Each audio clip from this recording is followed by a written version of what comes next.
এই শীতে বাঙালির ঐতিহ্য হলো শীতের পিঠাপুলি। শীতের পিঠাপুলির মধ্যে দুধপুলি পিঠা হলো আরেকটি ঐতিহ্যবাহী পিঠা।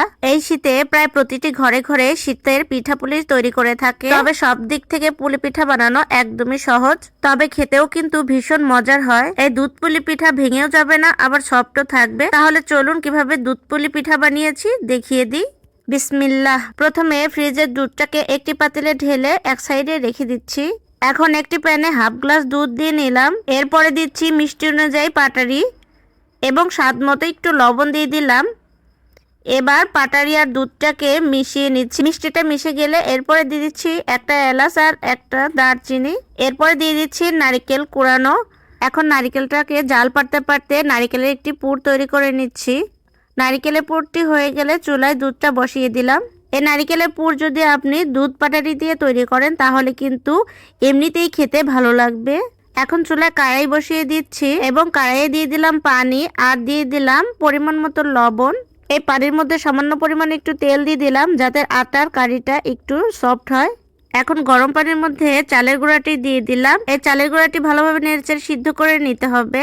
যদি ভেজা চালের গুঁড়া হয় তাহলে পানির পরিমাণটা কম দিতে হবে। আর যদি চালের গুঁড়ার ডোটা যদি শক্ত হয় তাহলে অল্প পরিমাণ কুসুম গরম পানি দিয়ে ডোটাকে নরম করে নিতে হবে।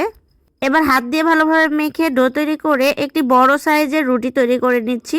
এটা কিন্তু আমরা খাবারের জন্য রুটি তৈরি করছি না। এখন একটি গ্লাস দিয়ে ছোট ছোট করে রুটি তৈরি করে নিচ্ছি পুলি পিঠার জন্য। আর এরকম করে কিন্তু মোটা সাইজ করে এই রুটিটা বেলে নিতে হবে। এখন ছোট্ট রুটির মধ্যে নারকেলের পুর দিয়ে পুলি পিঠা তৈরি করে নিচ্ছি। এই পুলি পিঠার মুখগুলো কিন্তু হাত দিয়ে ভালোভাবে চেপে চেপে মুখটা আটকিয়ে নিতে হবে, নইলে দুধের মধ্যে দেওয়াতেই মুখটা খুলে যাবে আর নারকেলের পুরগুলো বের হয়ে আসবে। এভাবে আমি একটা একটা করে পুলি পিঠা তৈরি করে নিচ্ছি। দেখতেই পাচ্ছেন আমার ভিডিওতে দেখানো এইভাবেই পুলি পিঠা তৈরি করা হয়। অনেকে কিন্তু পুলি পিঠার সাজটাকে দিতে পারে না, তেরা বেঁকা হয়। আমার এই ভিডিওতে দেখানো পুলি পিঠার সাজটি কিভাবে দেখিয়েছি সেটা দেখে কিন্তু যে কেউ বানিয়ে নিতে পারবে।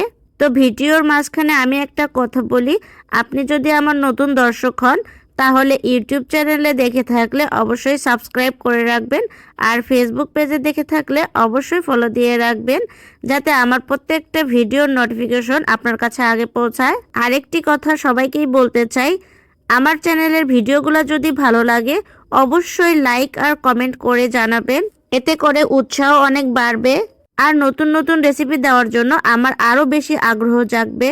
আমি কিন্তু আপনাদের সাথে কথা বলতে বলতে অনেকগুলা পিঠাই বানিয়ে ফেলছি। এই পুলি পিঠা বানানোটা কিন্তু খুবই মজার লাগে।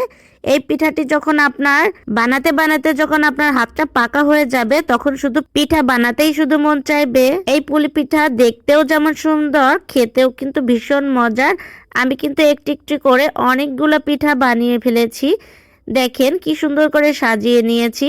এরকম করে পুলি পিঠা বানিয়ে প্লেটে সাজিয়ে রাখলে দেখতে ভীষণ সুন্দর লাগে। এখন সবগুলো পিঠা আমার বানানো হয়ে গেছে। এবার পুলি পিঠাকে এক সাইডে রেখে দিচ্ছি। এদিকে আমি চুলায় দুধ ফোটাতে দিয়েছিলাম, আর এই দুধটাকে একদম ঘন করে নিতে হবে। যত ঘন করে নেবেন ততই কিন্তু খেতে ভীষণ মজা লাগবে। এবার স্বাদ মতো লবণ দিয়ে একটা এলাচ আর দারচিনি দিলাম একটু গ্রানের জন্য। এবার মিষ্টি অনুযায়ী চিনি দিয়ে দিচ্ছি এবং বাকিটুকু রেখে দিচ্ছি। যদি চিনির পরিমাণটা অতিরিক্ত হয়ে যায় তাহলে কিন্তু বেশি মিষ্টি হয়ে যাবে, পরে মিষ্টির পরিমাণটা দেখে দিয়ে দেওয়া যাবে। এবার দুধটা ঘন হয়ে আসলে একটা একটা করে সবগুলো পিঠা দিয়ে দিচ্ছি। এদিকে আমার নারকেলের পুরটা ফুরিয়ে যাওয়াতে চালের আটাটা বেঁচে গিয়েছিল, তখন আমি চালের ছই তৈরি করে নিয়েছিলাম। এই পিঠার মধ্যে যদি ছই দেওয়া যায় তাহলে কিন্তু পিঠাটা অনেক দরদরা হবে, মানে অনেক ঘন হবে।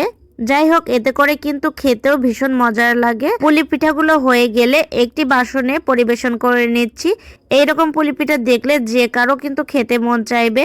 আমার তো দুধ পুলি পিঠা ভীষণ প্রিয়, বানাতেও সহজ লাগে আর খেতেও ভীষণ মজার লাগে। তো আবারও বলছি, আমার এই পুলি পিঠার ভিডিওটি কেমন হয়েছে অবশ্যই কমেন্ট করে জানাবেন আর আমার পাশে থাকবেন। বেশি বেশি করে আমার ভিডিও দেখবেন।